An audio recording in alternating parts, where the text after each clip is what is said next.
ভাইজান আমার কথা শোনেন, একটা চিঠি লেখেন, জল্লাদ প্যারে উড়ে লয়ে যাবে বইলে শাসায় গেছে।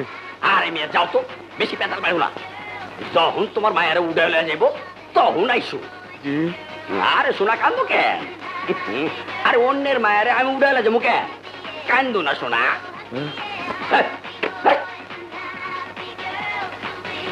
অসহায় মানুষ বিপদে পড়ে এসেছে, জিডিটা করে নেন না। নেন জিডিটা করেন, আপনারে আমি 1 খিলি পান ঘুষ দিমু। ঘুষ ছাড়া তো আপনার কলমই চলায় না। না নেবো না ভাই মেয়ে, যান যা করেন করেন গিয়ে যান।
তোমার সাহস তো কম না। কে তুমি? ইন্সপেক্টর সজীব রহমান। আরে আরে এ যে আমাদের নতুন ওসি সাহেব, আজ যার জয়েন করার কথা।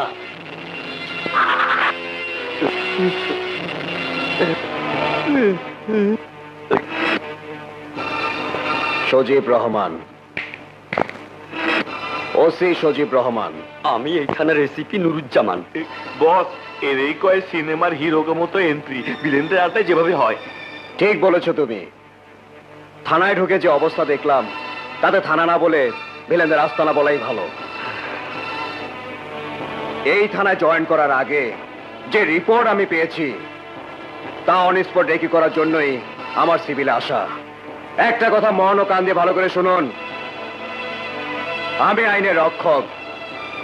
যে কোনো মূল্যে হোক আইনকে সমুন্নত রাখবো ইনশাল্লাহ। যে কোনো মূল্যে হোক আইনকে সমুন্নত রাখতেই হবে। কাট করা দাঁড়ানো এই মেয়েটির চোখের পানি, বুকের দীর্ঘশ্বাস আর প্রাণের আকুতি বারবার আমাদের স্মরণ করে দিচ্ছে যে আসামি কাট করে দাঁড়ানো ওই নিষ্ঠুর লোকটি এই মেয়েটি সর্বনাশ করেছে। ইওর অনার, মিলর্ড, প্রত্যেক মামলায় দুটো বিষয়কে সামনে রেখে এগিয়ে চলে সত্যের সন্ধানে। প্রথম বিষয়টি হচ্ছে প্রমাণ এবং দ্বিতীয় বিষয়টি হচ্ছে সাক্ষ্য। সেই সাক্ষ্য প্রমাণের ভিত্তিতে এটাই প্রমাণিত হয়েছে যে আসামি মোজ্জা একজন কুখ্যাত সন্ত্রাসী। একটা উকিলদের অবজেকশন দিতে বল। Objection your honour, you may proceed on. Thank you milord. আমি বলতে চাই, আমার প্রতিপক্ষ উকিলের সঙ্গে নানান নাটকীয় সংলাপে সময় নষ্ট না করে আপনি আপনার মূল্যবান সময়কে মূল্যবান কাজে ব্যয় করুন। এতে দেশ ও সমাজ উপকৃত হবে। আসামিকে আইনের হাতে ন্যস্ত করুন, তাকে কঠিন থেকে কঠিনতর শাস্তি দিন। That's all your honour. Order, order, order. বিভিন্ন তথ্য প্রমাণের ভিত্তিতে আদালত এই সিদ্ধান্তে উপনীত হয়েছে যে আসামি মোজ্জা একজন সন্ত্রাসী, চোরাকারবারি এবং নারী পাচারকারী বিধায় অত্র আদালত আসামি মোজ্জাকে 7 বছর সশ্রম কারাদণ্ডে দণ্ডিত করল।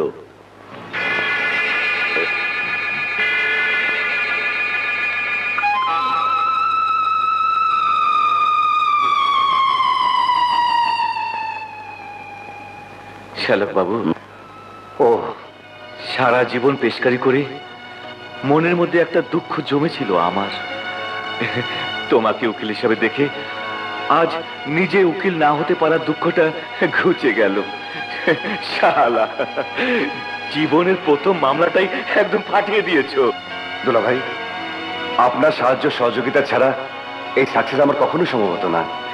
আরে থাক থাক শ্যালক বাবু, থাক। সবই মহান আল্লাহর ইচ্ছা। কিন্তু তোমার প্রতিপক্ষ নিজাম উকিলের কি ভয়ঙ্কর দশা হয় তাই এখন দেখার বিষয়।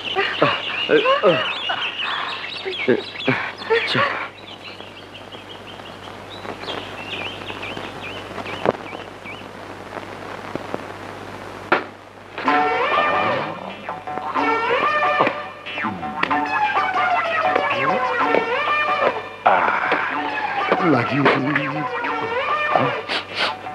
পায়েসের গন্ধ পাওয়া যায়।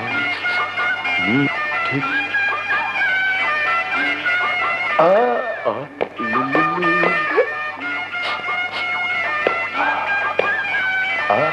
ইউরেকা, পেয়ে গেছি। খাঁটি দুধের পায়েস আমি একাই খাবো।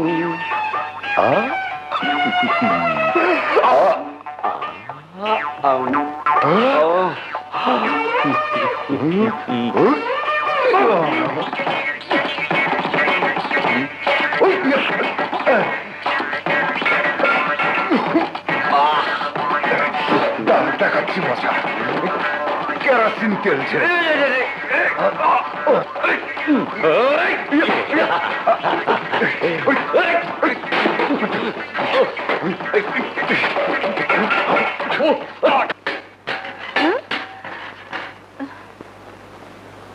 কে? পাকের ঘরে কে?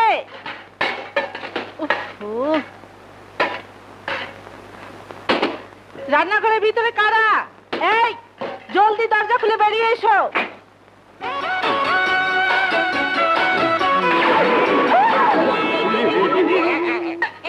চোর, চোর! আরে আরে মা, আমরা চোর না, আমি সজীব। আমি রাজীব। হ্যাঁ? রাজীব, সজীব, তোরা? তোদের এই অবস্থা কেন? আরে আরে, করছিস কি?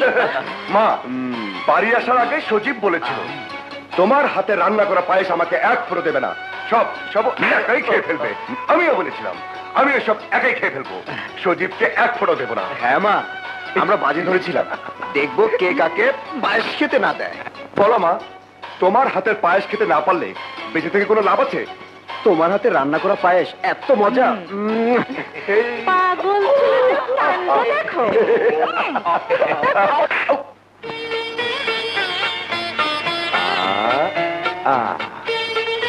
আপা দিয়েছে, তোমার নাকি সুতিশাহী লাগবে, এই নাও। মা, মিনার কাছে যে ওষুধের কথা বলেছিলে, এই সে ওষুধ। সময় মতো খেয়ে নাও, কিন্তু তুমি তো কেবল আমাদের কথাই ভাবো, নিজের কথা একটু ভাবো না। হ্যাঁ মা, ঠিক মতো ওষুধ খাবে, একদম ভুল যেন না হয়। ওহো, তোমার নাতনি বাবলি দিয়েছে আর 500 বার বলেছে আমরা যাতে না পড়ি, কিন্তু আমি পড়ে ফেলেছি। হ্যাঁ, ও তোমাকে লিখেছে তোমার স্কুল বন্ধ হলে তোমাকে ঢাকায় বেড়াতে যেতে। জামাই বাবাজি কেমন আছে? তোমার জামাই বাবাজি ভালো মানুষ, সব সময় ভালো থাকে। যাই বলিস বাবা, ওর মতো জামাই পেয়েছিলাম বলে নিশ্চিন্তে আছি। তোদেরকেও দেখছে, সাহায্যও করছে। মা, আল্লাহ চাহে তো ঢাকায় ফিরে আমরা কাজে জয়েন করব। তার আগে তোমার দোয়া চাই। তুমি আমাদের মন খুলে দোয়া করে দাও, আমরা যেন আমাদের দায়িত্ব পালন করতে পারি ভালোভাবে। মা, মা গো, তোমার দেওয়া শিক্ষা আমার দু ভাই যেন কখনোই ভুলে না যাই। দোয়া করি বাবা, তোরা সব সময় সত্য ও সুন্দরের পথে থাকবি। জীবন থাকতে কোনো অন্যায়কে সমর্থন করবি না, এটাই আমার আদেশ।